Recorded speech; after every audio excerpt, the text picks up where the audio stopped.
Assalamualaikum warahmatullahi wabarakatuh. Halo teman-teman, selamat pagi.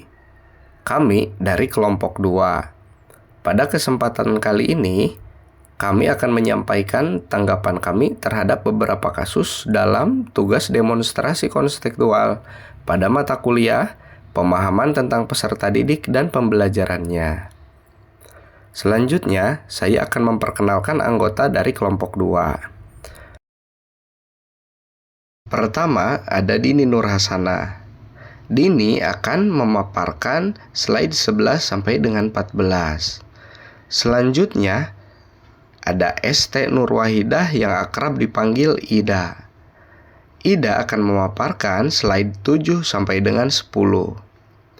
Lalu ada saya sendiri, Agin Apridi, sebagai moderator. Terakhir, ada Dinda Putri Trisnawati. Dinda akan memaparkan slide 3 sampai dengan 6. Berikut ini merupakan kasus 1. Bayangkan jika Anda adalah seorang guru matematika kelas 7. Saat ini, Anda hendak menyampaikan materi mengenai matematika sosial, yakni mencari nilai rata-rata atau min. Untuk memudahkan peserta didik dalam memahami pembelajaran, Anda mencoba untuk membuat urutan atau langkah-langkah yang perlu diikuti oleh peserta didik agar dapat mencari nilai rata-rata pada sebuah soal. Anda meminta kepada peserta didik untuk mengerjakan soal yang Anda berikan. Hasilnya, peserta didik mampu mengerjakan dengan benar, sesuai dengan langkah-langkah yang telah Anda siapkan. Beberapa saat kemudian, Anda meminta kepada peserta didik untuk mengulang soal yang sama tanpa melihat urutan pengerjaan soal, dan peserta didik mampu mengerjakannya dengan benar. Menurut kelompok kami, peserta didik telah mendapatkan pemahaman yang baik tentang konsep dasar nilai rata-rata, karena peserta didik terlibat secara langsung dan mengikuti langkah-langkah yang diberikan oleh guru. Dengan mengerjakan soal lebih dari satu kali, peserta didik terbiasa dengan langkah-langkah dan pola pengerjaannya. Setelah latihan pertama, proses menghitung rata-rata menjadi lebih optimis dan memungkinkan mereka mengerjakannya tanpa panduan lagi. Selanjutnya, metode di atas dapat diterapkan dalam pembelajaran berbasis keterampilan prosedural dan pemahaman konseptual. Yang pertama, pembelajaran matematika berbasis prosedural. Pembelajaran ini cocok diterapkan saat mengajar materi yang melibatkan perhitungan matematika yang berurutan. Salah satunya ialah pada pembelajaran matematika di tingkat SD dengan materi pecahan. Metode ini didukung oleh teori belajar sosial kognitif, dikarenakan peserta didik meniru cara mengerjakan soal oleh guru ketika awal dimulainya pembelajaran. Di sisi lain, teori belajar behavioristik dapat dikombinasikan dengan teori belajar sosial kognitif, karena teori tersebut memberikan banyak pengulangan pembelajaran berupa latihan agar terbentuk perilaku dan pembiasaan seperti yang diinginkan. Yang kedua, pembelajaran ilmu pengetahuan alam. Pembelajaran ini diterapkan saat mengerjakan keterampilan laboratorium, seperti mengikuti prosedur eksperimen sains. Peserta didik diberikan langkah-langkah yang jelas untuk melakukan eksperimen pertama, tetapi diminta untuk melakukan eksperimen serupa tanpa melihat panduan setelah pemahaman awal. Metode ini didukung oleh teori Zone of Proximal Development dari Vygotsky. Yang ketiga, pembelajaran bahasa.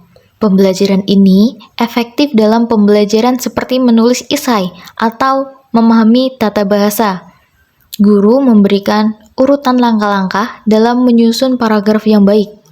Lalu, setelah beberapa latihan, peserta didik diminta untuk menyusun paragraf secara mandiri.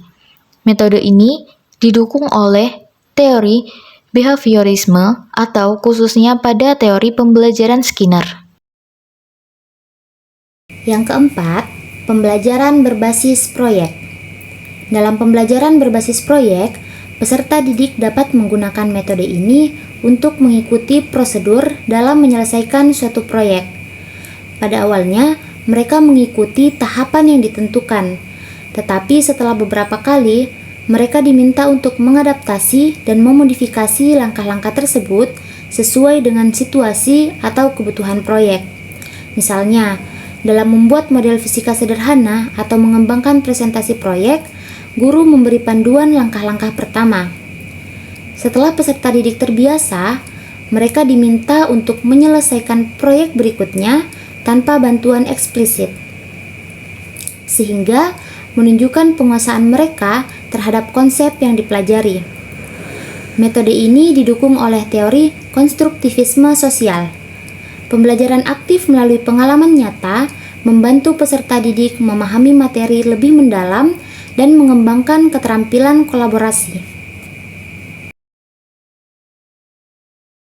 Pembahasan selanjutnya adalah kasus 2, di mana Rina adalah seorang guru di kelas 1 sekolah dasar. Sebagian besar peserta didiknya belum bisa berhitung dengan lancar. Rina sedang memikirkan cara yang sesuai untuk membantu setiap peserta didik menyelesaikan tantangan belajarnya. Pertanyaan pertama pada kasus 2 yaitu, menurut Anda, apa yang dapat Rina lakukan untuk membantu peserta didiknya sesuai dengan tahapan perkembangan usia? Jadi, menurut kelompok kami, Rina dapat merancang strategi pembelajaran dengan menggunakan teori perkembangan kognitif Jean Piaget. Peserta didik sekolah dasar berada dalam tahap operasional konkret, yang berarti mereka belajar paling baik dengan benda-benda konkret dan melalui aktivitas yang melibatkan manipulasi fisik. Adapun langkah-langkah yang dapat Rina lakukan yaitu yang pertama adalah menggunakan alat peraga konkret.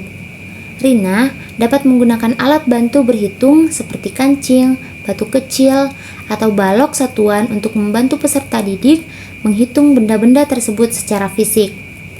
Kemudian yang kedua, mengintegrasikan permainan berhitung.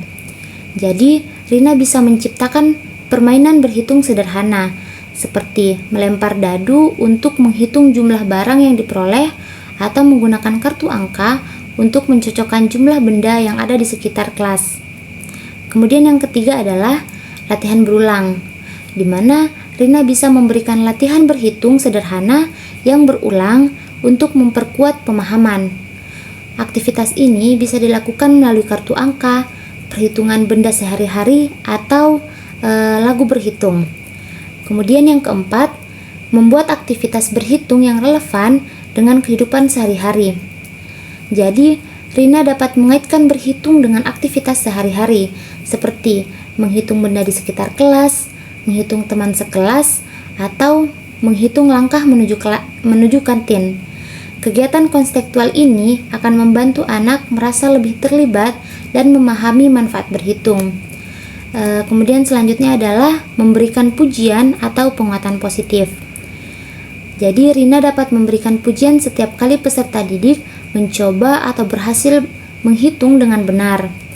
Penguatan positif ini akan meningkatkan motivasi mereka untuk terus belajar.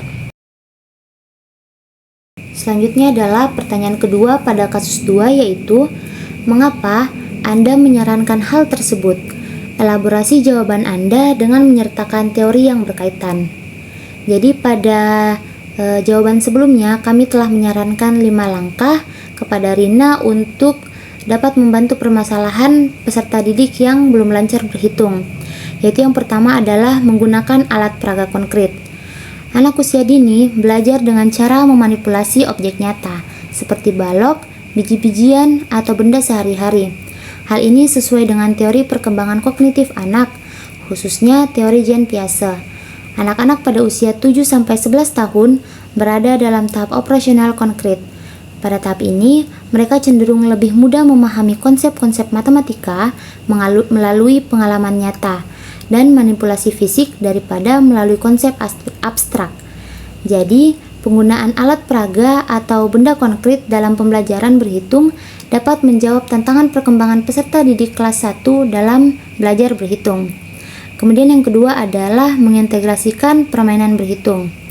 Anak-anak pada usia dini belajar paling baik melalui permainan. Menggabungkan pembelajaran dengan elemen permainan membuat proses belajar lebih menyenangkan dan interaktif.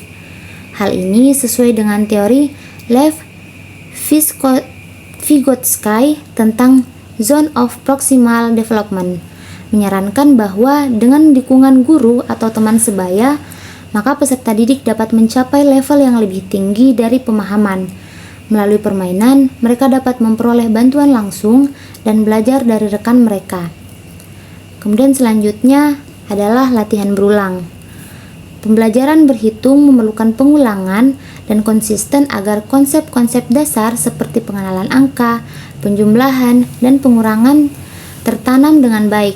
Hal ini sesuai dengan teori behaviorisme Skinner yang mendukung pentingnya penguatan positif dalam pembelajaran.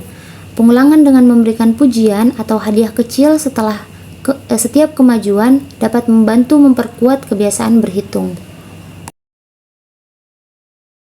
Langkah selanjutnya adalah membuat aktivitas berhitung yang relevan dengan kehidupan sehari-hari. Peserta didik akan lebih memahami apa yang dia pelajari jika berkaitan dengan pengalaman nyata kehidupannya. Dan langkah terakhir, memberikan pujian atau penguatan positif. Di usia dini, dorongan emosional dan rasa percaya diri sangat penting untuk meningkatkan semangat belajar. Kasus 3. Made adalah seorang guru yang mengajar di salah satu sekolah negeri wilayah Bali. Ia mengampu mata pelajaran bahasa Indonesia. Ia hendak mengajarkan materi teks deskripsi pada peserta didiknya. Pada buku cetak yang menjadi panduan saat mengajar, terdapat beberapa contoh teks yang menceritakan tentang bangunan pencakar langit yang ada di ibu kota. Dengan memperhatikan latar belakang setiap peserta didiknya, Made pun mencoba untuk memberikan contoh berbeda. Ia memberikan contoh teks deskripsi tentang pantai dan makanan khas di Bali. Menurut kami, pertimbangan dan keputusan Made telah sesuai, karena Made telah mempertimbangkan latar belakang peserta didiknya yang berasal dari daerah Bali. Keputusan mengenai pengambilan materi teks deskripsi tentang pantai dan makanan khas Bali dapat mempermudah peserta didik belajar, menambah daya tarik belajar peserta didik, dan peserta didik akan lebih termotivasi untuk belajar. Prinsip yang Made gunakan dalam kasus tersebut adalah pembelajaran kontekstual. Pembelajaran kontekstual dilaksanakan saat guru mengaitkan pembelajaran dengan pengalaman nyata peserta didik. Selain itu, Made juga menggunakan prinsip konstruktivisme karena memfasilitasi peserta didik membangun pemahaman mereka sendiri melalui konteks yang mereka kenal. Oleh karena itu, pemahaman yang sudah ada sebelumnya dapat berkembang setelah menjalani pembelajaran yang sangat ia kenal. Cukup sekian pemaparan dari kami. Kurang lebihnya kami mohon maaf. Akhir kata saya ucapkan terima kasih.